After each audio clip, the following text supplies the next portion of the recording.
शुभ सकाळ सर्वांना. मी तुमची लाडकी जान्हवी. आज आपण पाहूयात पौष्टिक असे ड्रायफ्रूटचे लाडू. तर पहिल्यांदा आपण घेतलेले बदाम, ते तुपात चांगले भाजून घ्यायचेत आणि नंतर काजू घेतले, ते पण चांगले भाजून घ्यायचेत. पिस्ता पण घेतला, ते चांगले तुपामध्ये भाजून घेऊयात आपण.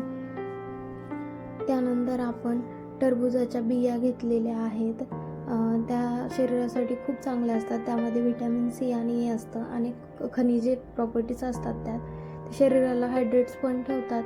अपचन समस्यांसाठी, कफासाठी पण चांगले असतात. त्यानंतर आपण खरबुजाच्या बिया घेतलेल्या, त्यामध्ये फायबर, प्रथिने, जीवनसत्वे, व्हिटॅमिन सी असतं.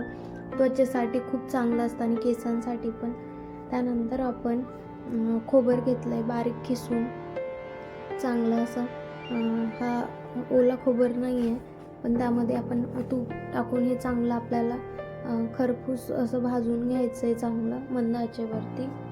आणि हे सगळे आपण भाजलेले ज्या काही गोष्टी आहेत त्या आपण चांगल्या बारीक कट करून घेऊयात, कारण आपल्याला त्याचे लाडू बनवता आले पाहिजेत. आपण पहिल्यांदा घेतलं आहे तीळ, नंतर घेतलं आहे खसखस, नंतर टरबुजाची बी घेतली आहे, नंतर खरबुजाची बी घेतली आहे आणि हे नारळाचं हे आहे आपला किस आहे.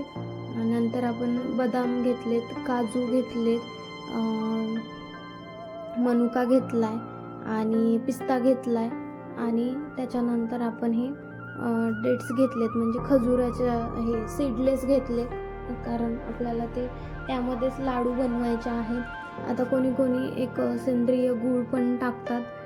ज्यांना गोड वगैरे जास्त चालत असेल तर आम्ही टाकलं त्यात. आता आपण हे सगळं भाजलेलं तुपामध्ये कट करून घेतलं आहे. पुन्हा आपण एका कढईमध्ये आपण तूप घेतलं आहे, त्यामध्ये हे खजूर टाकलेत, त्यामध्ये तीळ, खसखस आणि हे सगळे आता जे काही आपण भाजून घेतलेल्या गोष्टी होत्या त्या टाकून घेऊयात. खरबुजाच्या बिया, टरबुजाच्या बिया, त्याच्यामध्ये सगळं आपण हे चांगलं एकजीव करून घेऊयात.